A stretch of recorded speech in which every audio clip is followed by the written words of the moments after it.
masyarakat Jawa Tengah dengan segala cara yang saya lakukan tadi, ternyata beliau itu sudah punya pandangan dan pikiran tersendiri. Pandangan pikiran masyarakat Jawa Tengah terhadap Pilpres ini apa? Pandangannya simpel saja masyarakat Jawa Tengah.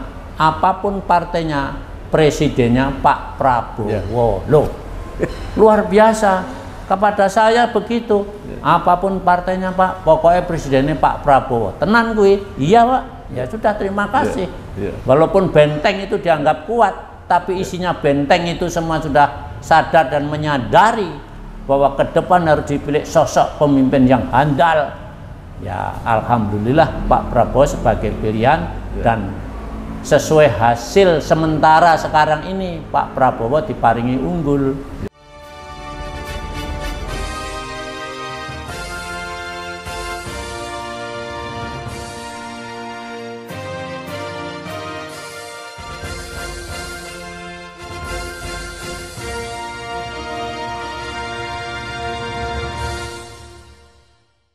Bersama saya Bambang Sadiono di kanal Inspirasi untuk Bangsa. Mudah-mudahan kanal ini selalu bisa memberi inspirasi, motivasi, dan edukasi.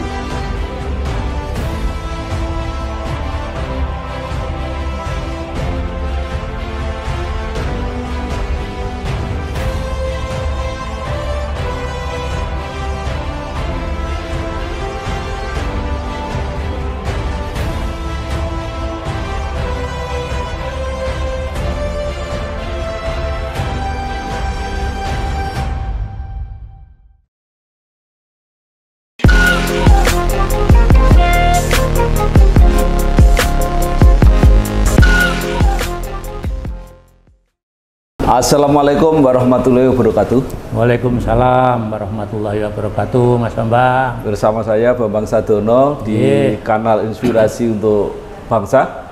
Mudah-mudahan kanal ini selalu bisa memberi inspirasi, motivasi, dan edukasi. Kami sedang membuat program wawancara yang kami beri judul menuju Indonesia Emas 2045 bersama Prabowo Gibran. Menurut rencana, selain kami tayangkan, wawancara ini juga akan kami bukukan. Saat ini saya sudah bersama dengan salah seorang narasumber yang saya kira kita semua sudah sangat kenal, yaitu Bapak Letnan Jenderal TNI Purnawirawan Haji Bibit Waluyo. Beliau adalah Gubernur Jawa Tengah tahun 2008 sampai 2013. Apa kabar Pak Bibit?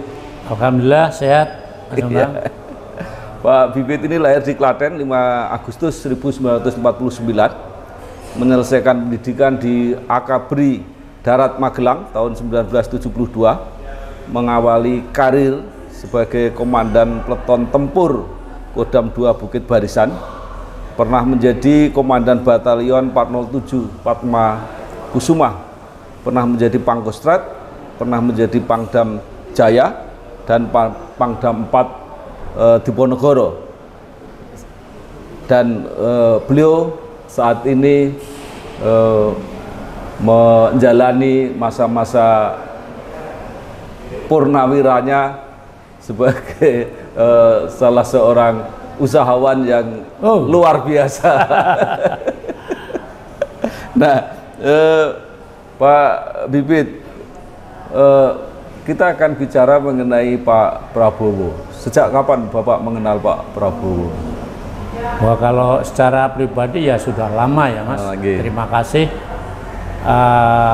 Sejak taruna, karena itu adik kelas saya, beliau lulus tahun 74, saya ini lulus tahun 72. Jadi pada saat beliau itu tingkat 1, saya itu sudah tingkat 3.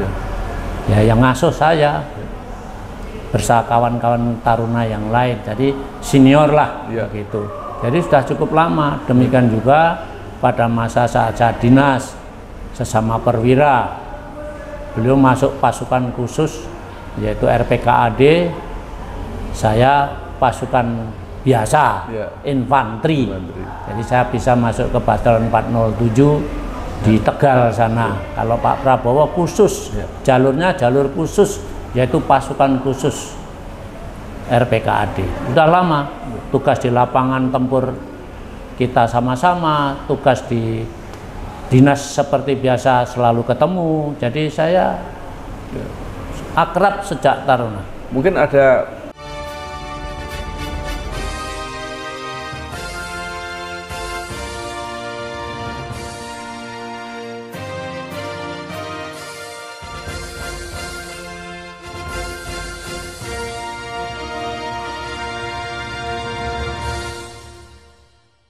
kenangan-kenangan khusus Pak, baik selama menjadi Taruna maupun setelah tugas di lapangan?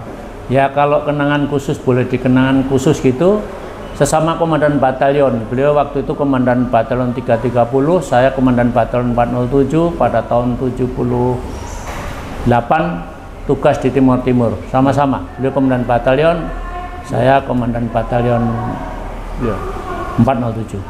Nah, kenangan khusus itu karena kita saling memimpin batalion, ya kita kadang-kadang tukar informasi tentang keadaan musuh, tentang bagaimana pasukan kita, macam-macam lah. Nah, jadi Pak Prabowo termasuk cepat Pak ya, karena kan adik kelas tapi kemudian sama-sama jadi komandan batalion. Ya, memang dia best, dia orangnya luar biasa. Ya. Banyak kelebihan-kelebihan dia itu. Nah, kemudian yang menarik ya, Pak Prabowo itu kan kemudian aktif di politik, mencalonkan menjadi presiden, mulai dari wakil presiden dulu. Nah, Pak Bibit sudah mendukung Pak Prabowo sejak 2014 kalau nggak salah Pak. Nah, bisa diceritakan Pak, kenapa? Ya, saya mendukung Pak Prabowo semata-mata pertama-tama adalah kita sesama patriot, sesama purnawirawan mantan akademi militer.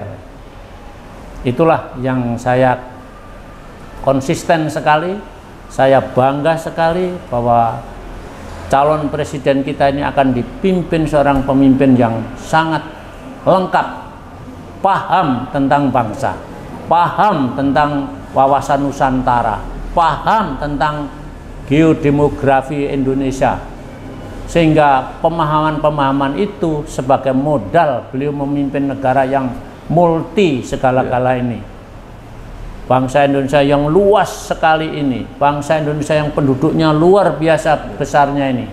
Saya kira kemampuan-kemampuan yang telah dimiliki Pak Prabowo itu suatu kemampuan yang handal, cocok lah. Kalau saya melihat dari aspek apa saja, beliau itu cocok untuk memimpin bangsa ini. Ya, 2014 belum berhasil, 2019 Bapak dukung lagi juga belum berhasil. Nah, apa yang membuat Bapak masih bersemangat lagi sampai pemilu 2024? Saya yakin bahwa Pak Prabowo kelak kemudian akan bisa berhasil.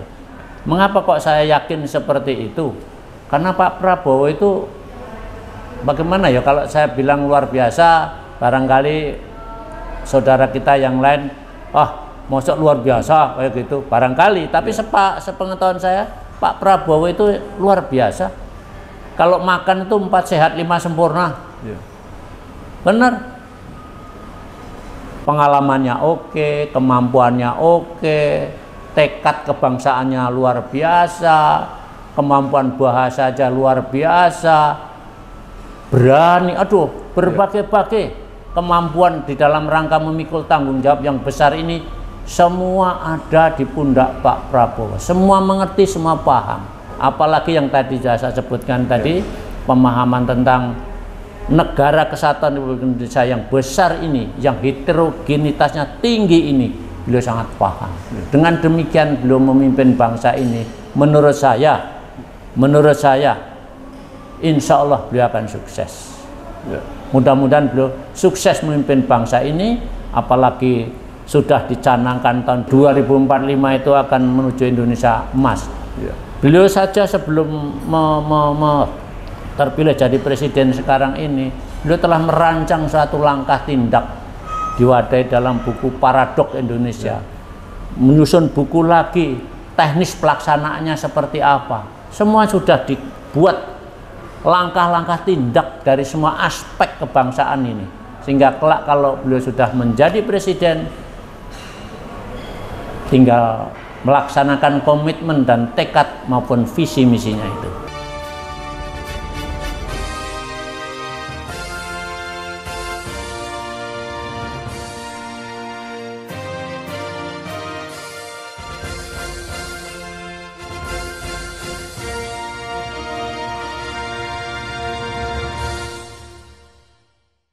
Ya, menjelang pemilu 2024, peta persaingan paslon presiden dan wakil presiden itu yang dianggap paling berat itu Jawa Tengah. Nah, Pak Bibit sebagai senior, artinya yang memang pernah menjadi gubernur Jawa Tengah dan sebagainya. Pertama, bagaimana menyikapi situasi ini dan bagaimana strategi mengubah dan memenangkan? Ya, betul. Ya. Pak Prabowo telah memberikan tugas tanggung jawab kepada saya. Selalu beliau menyampaikan kepada saya, "Mas, aku dibantu ya, Mas." "Oh, siap. Sebatas kemampuan yang saya miliki, Pak." Saya paham benar karakter masyarakat Jawa Tengah ini. Masyarakat Jawa Tengah itu masyarakat yang sangat sederhana, prasojo. Masyarakatnya itu jujur, lugu, tidak aneh-aneh, gitu loh. Ya. Jadi dia akan melihat sosok pemimpin kelak itu siapa itu, nggak bisa didikte, nggak bisa didikte. Itu masyarakat Jawa Tengah sini. Dan Jawa Tengah ini menjadi tantangan Pak Prabowo cukup berat karena Jawa Tengah ini adalah kekuatan lawan garis miring Partai Demokrasi Indonesia Perjuangan itu yang paling kuat berat di Jawa Tengah. Kalau yang lain itu ada, tidak seberat Jawa Tengah. Alhamdulillah pada hari H-Jamjinya masyarakat Jawa Tengah dengan segala cara yang saya lakukan tadi, ternyata beliau itu sudah punya pandangan dan pikiran tersendiri. Pandangan pikiran masyarakat Jawa Tengah terhadap Pilpres ini apa? Pandangannya simpel saja masyarakat Jawa Tengah. Apapun partainya, presidennya Pak Prabowo. Loh, luar biasa. Kepada saya begitu. Apapun partainya Pak, pokoknya presidennya Pak Prabowo. Tenan gue, iya Pak. Ya sudah, terima kasih. Walaupun benteng itu dianggap kuat, tapi isinya benteng itu semua sudah sadar dan menyadari bahwa ke depan harus dipilih sosok pemimpin yang handal. Ya, alhamdulillah Pak Prabowo sebagai pilihan dan sesuai hasil sementara sekarang ini Pak Prabowo diparingi unggul. Saya matur nuwun sekali kepada saudara-saudaraku semua, khususnya masyarakat Jawa Tengah yang telah mempercayai Pak Prabowo calon sebagai pemimpin kita ke depan. Mudah-mudahan Pak Prabowo mampu memikul tanggung jawab yang berat ini. Ya. Kemenangan ini pasti pertama karena ada gagasan-gagasan konsep perjuangan yang bisa diterima oleh rakyat, dan pasti ada yang bekerja mengawal gagasan-gagasan itu. Nah, mungkin Bapak bisa ceritakan siapa saja sebenarnya yang ngawal itu. Kalau yang antara yang saya tahu itu bahwa para purnawirawan itu pasti bekerja habis-habisan. Nah, kemudian mungkin ada relawan, mungkin ada tim kampanye daerah, mungkin ada partai-partai politik. Nah, mungkin Bapak bisa cerita siapa saja yang kerja keras untuk kemenangan ini. Perpaduan dari semua kekuatan, Mas. Jadi tidak satu dua, banyak sekali. Ada relawan juga, ada purnawirawan TNI yang tergabung dalam tim aksi politik.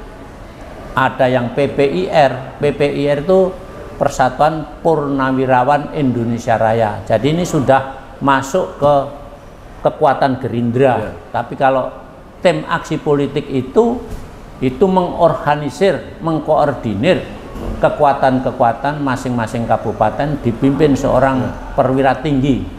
Bisa brigadir jenderal, bisa mayor jenderal, bisa kolonel, tergantung dari tantangan daerah-daerah itu.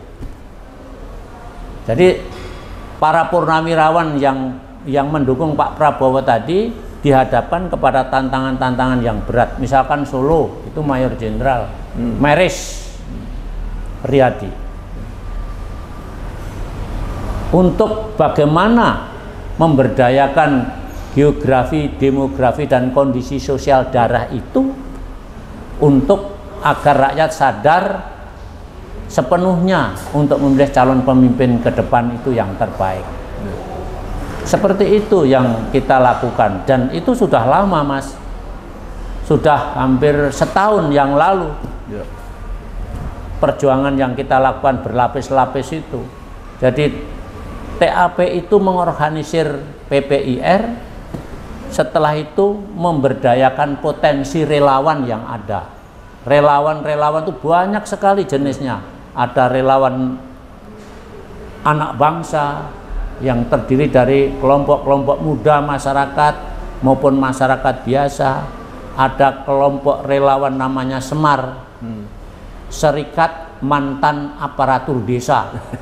Jadi mantan kepala desa, mantan bayan, lurah, carik, mudin, semuanya kita koordinir untuk memenangkan Pak Prabowo ini. Semar Desa seluruh Jawa Tengah ini. Nah, itu yang bergerak serentak bersama relawan yang berbagai-bagai itu untuk menyadarkan masyarakat Jawa Tengah, maka timbul kepercayaan bahwa apapun partainya, Prabowo presidennya. Di sini letaknya itu. Apapun partainya, presidennya Prabowo.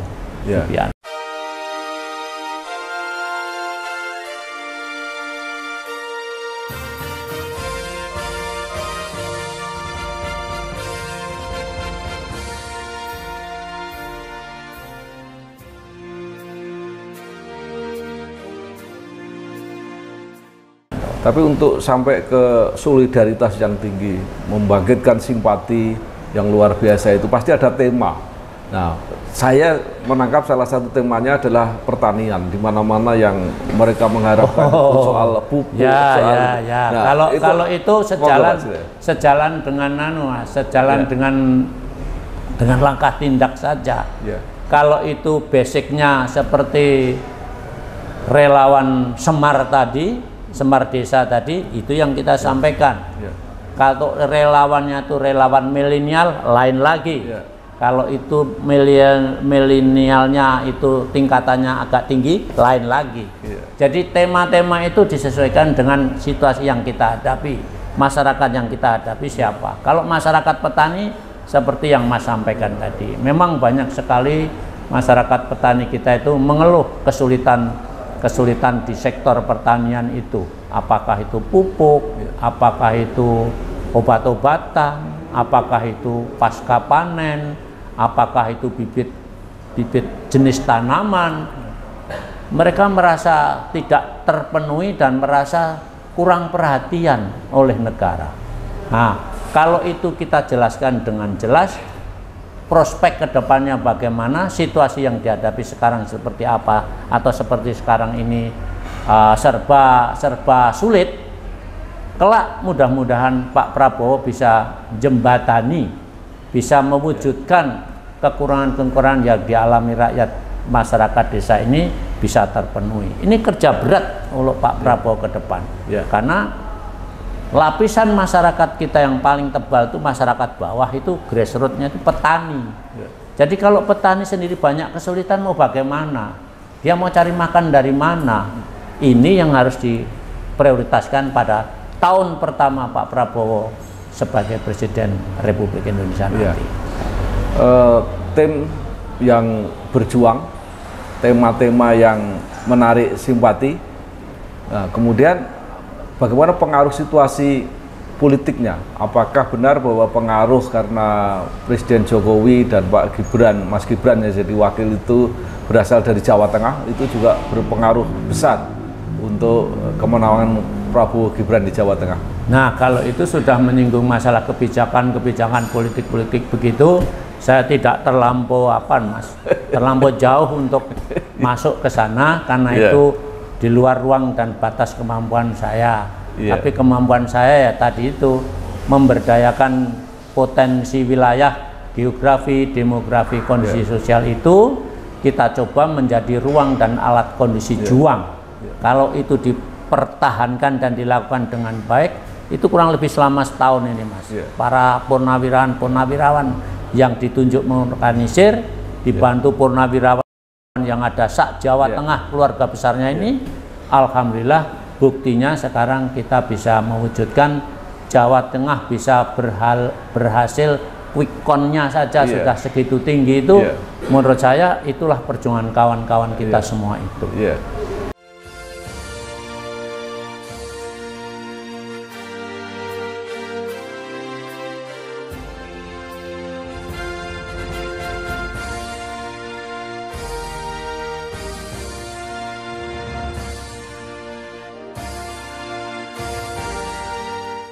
Memang Jawa Tengah jadi kunci. Jadi kalau kunci. Jawa Tengah sudah menang, pasti yang lain-lain akan menang.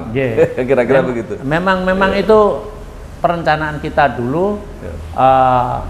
Jawa Barat, Jawa Timur itu istilahnya dodo mentok. Dodo mentok enak, mudah didapat, tidak sesulit Jawa Tengah ini. Karena di Jawa Tengah ini semua tertutup oleh warna merah. Kita itu mau masuk dari lubang mana kalau nggak orang sini nggak tahu, mesti nabrak dinding, mesti ketabrak geletak. Nah kebetulan kok saya dipercaya ya dengan gaya dan cara saya turun ke desa, ngomong sana, ngomong sini, ngajak sana, ngajak sini. Alhamdulillah kok masyarakat itu sadar. Bahkan akhir-akhir mau pencoblosan itu, saudara-saudara kita dari lain kekuatan kanan kiri itu menghadap saya atau minta saya hadir di sana untuk menyatakan bahwa saya akan nyoblos Pak Prabowo, saya akan pindah partai dan lain sebagainya, saya minta kaos dan wah urusannya jadi seperti itu. Ya monggo, sebatas kemampuan yang saya miliki saya siapkan, tapi di luar itu maaf saya nggak mampu untuk mewujudkan. Pak Bibit, ini yang menarik tadi Bapak bercerita tentang bagaimana para purnawirawan ya, TNI Polri membantu habis-habisan Pak Prabowo. Tapi kalau akhir-akhir ini masih ada yang kelihatannya nggak puas atau mungkin membuat pernyataan yang kurang kondusif. Menurut Bapak gimana menangani ini? Pertama nek saya wajar lah. Wong kita juga ngalami 2 kali. Memang paling tidak enak itu orang kalah. Wes toh guyu ya ora jadi sumeh. Serba salah lah. Tapi memang itu faktanya seperti itu. Oleh sebab itu kalau saya juga ingin berharap kepada masyarakat Indonesia ini kan permainan yang ada batas. Demokrasi kita untuk memilih presiden ya sudah terpilih sesuai aturan dan norma kaidah yang ditetapkan negara. Menurut saya panas ya boleh, bukan tidak boleh panas, tapi jangan terlalu lama-lama. Secepatnya cooling down, bersatu padu kita sesama bangsa, sebangsa dan setanah air untuk meneruskan pembangunan yang kita laksanakan menuju ke 45 Indonesia emas ini. Jangan terlalu lama berlarut-larut menyesali, getun, terus malah memuncak akhirnya nanti perseteruan di antara sesama anak bangsa. Eman-eman nanti kita jadi kelamaan membangunnya juga tidak sampai-sampai. Himbauan itu termasuk untuk para purnawirawan terutama para perwira tinggi. Semua Mas. Jadi jangan terlampau lama kita beremosi yang menurut saya menghilangkan tenaga dan pikiran ini. Cari saja titik temunya untuk segera kita kembali bangsa ini supaya segera bangkit menuju ke yang lebih baik. Eman-eman. Karena masyarakat kita bawah ini menunggu betul kearifan dan kebijakan pemimpin negara kita. Para penguasa ini dengan segala kemampuan dan daya masing-masing ini untuk mensejahterakan bangsa kita yang besar ini.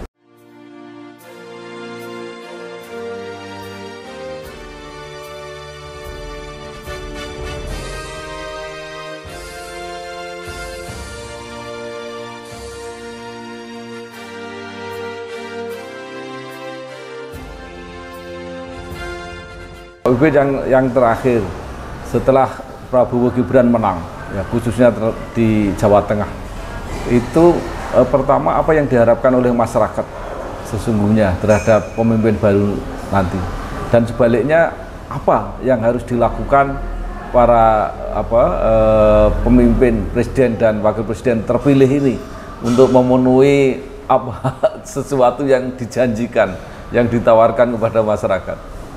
Ya, pertama-tama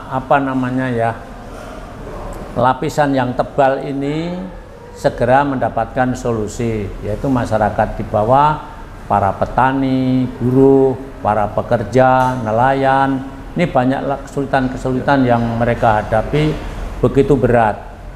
Khususnya para petani ini sekarang hampir, kalau saya lihat di Jawa Tengah ini ya, hampir gagal total. Kalau saya bilangkan gagal total nanti mungkin tidak terima ya kawan-kawan. Tapi nyatanya itu begitu. Bukan saya sok membanding-bandingkan, tapi cuman fakta saja ya. Pada saya datang di memimpin Jawa Tengah ini dulu, saya masuk itu peta Jawa Tengah itu ada 5 warna kuning, antara lain Blora, antara lain Purwodadi, Rembang, Wonogiri, dan Banjarnegara. Ini warnanya kuning. Setelah saya berjalan 1 tahun, warnanya sudah menjadi hijau semua. Artinya tidak lagi miskin, artinya sudah masuk kelompok sejahtera.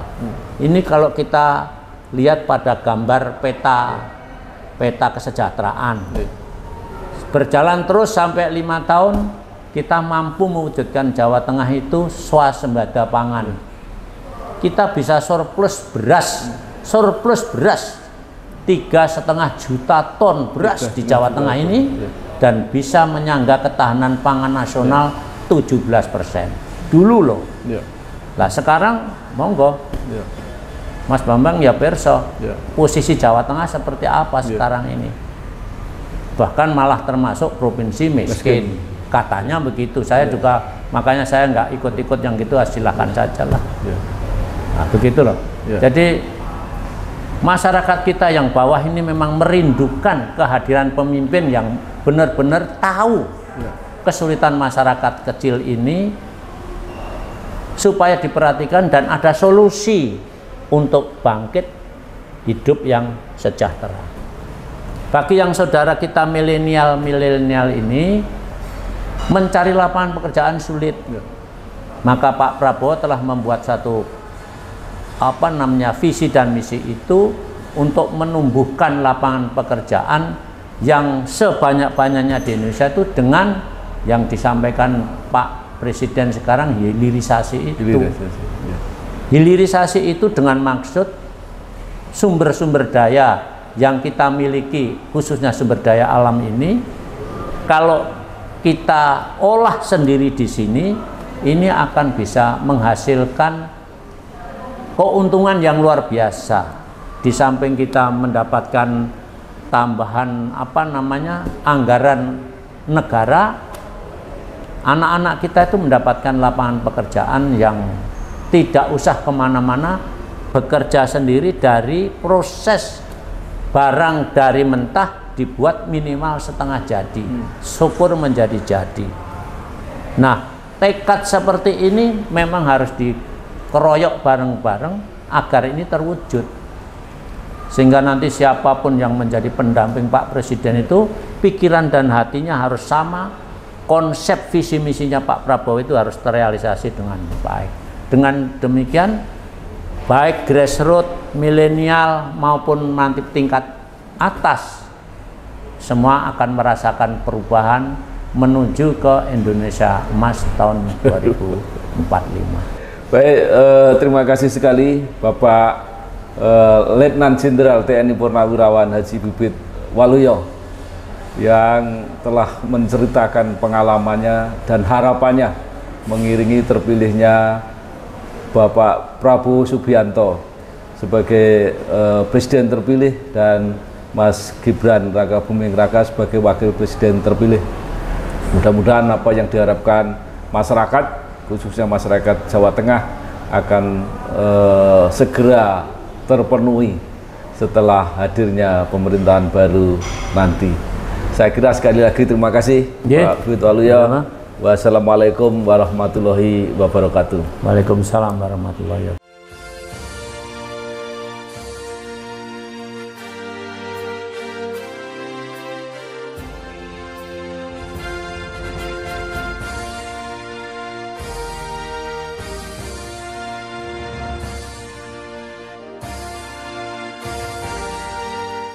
Bersama saya Bambang Sadiono di kanal Inspirasi untuk Bangsa. Mudah-mudahan kanal ini selalu bisa memberi inspirasi, motivasi, dan edukasi